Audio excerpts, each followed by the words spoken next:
Have you ever wondered why you were born into obscurity, crushed by fears you dare not even name? Have you ever felt that burning question clawing at your chest? Am I truly the least, or have I simply forgotten who I am? They told you that power belongs to the mighty, that destiny favors the prepared. But what if they lied? What if the very insignificance you despise is the weapon chosen to crack open the heavens? Gideon, too, threshed wheat in secret, hidden from the eyes of the world, but not from the gaze of eternity. The first trap is already sprung, the belief that smallness equals weakness. But stay close, for what you think you know is the very chain that binds you. They laughed when Gideon spoke of deliverance. They scoffed at the idea that the least of a broken tribe could summon the fury of divine purpose. Are you beginning to see the reflection? The world loves to mock the unnoticed, to hammer the forgotten into the ground. And yet, it is from this dust that the fiercest flames are kindled. Gideon's story is not a fable of luck. It is a map etched into the bones of time, a secret written in the trembling heart of every overlooked soul. Ask yourself, what if every humiliation you suffered was not a curse, but a training ground, a silent summoning? Resist the urge to dismiss this, because the moment you turn away is the moment you lose your place in the unfolding revelation. When Gideon demanded a sign, he was not bargaining with doubt. He was building a covenant with destiny. How often have you been taught that questioning is weakness, that certainty must be blind?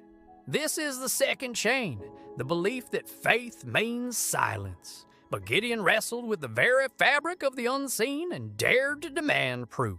And it was given. Because real power does not bow to arrogance. It answers the cry of the desperate. As you watch, you must ask yourself, what if the doubts you carry are not cracks in your armor, but invitations to a greater dialogue? What if the questions you fear are the very doors you must break through to find who you were before the world taught you to shrink? Gideon assembled an army, trembling but determined. 30 and 2,000 stood at first, and yet one by one they were whittled away. Those who feared were sent home. Those who drank recklessly were cut loose, until only 300 remained. 300. Not because the victory needed numbers, but because the true enemy was never the Midianites. It was the disease of fear that had to be amputated first. How many false alliances clutter your life? How many useless weapons weigh you down? Stay alert. The next words you hear may be the blade that severs the old from the necessary. Under the cloak of darkness, carrying only torches, jars, and trumpets, not swords, Gideon's warriors surrounded the enemy. They shattered the jars, letting their light blaze forth into the night. And the sound of the trumpets shattered the minds of their enemies with terror. No blood had yet been spilled, yet the battle was already won. Here lies the third trap, believing that victory is brute force, victory is revelation. Victory is the unmasking of your light at the hour of greatest darkness. You were taught to fight the wrong battles, swing at the wrong enemies. But what if your truest war is not won by fists, but by the blinding exposure of your hidden fire? Even as the victory unfolded, Gideon did not grasp for kingship. He refused the crown. He remembered who the true king was. And this is the final test. Because power once tasted can rot the soul. The deeper mystery is not how to win, it is how to remain free once you have tasted triumph.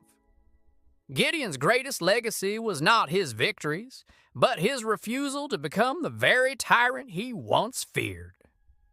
As you breathe in these words, a silent choice unfurls inside you. Will you crave domination, or will you seek the burdened glory of true servanthood? Listen carefully. Your own battle is nearer than you think. Every second you remain here, you sharpen the blade that you must soon wield. Now, look back. Do you not see how every thread of Gideon's story was a mirror? Every fear, every demand for a sign, every narrowing down of allies, every unlikely victory, all of it was a spiral, pulling him, and now you, toward an unavoidable confrontation with the truth of your own calling. You cannot escape it. You were never meant to. And now the final whisper circles you. The least shall become the mightiest, but only if they dare to stand where others have fled.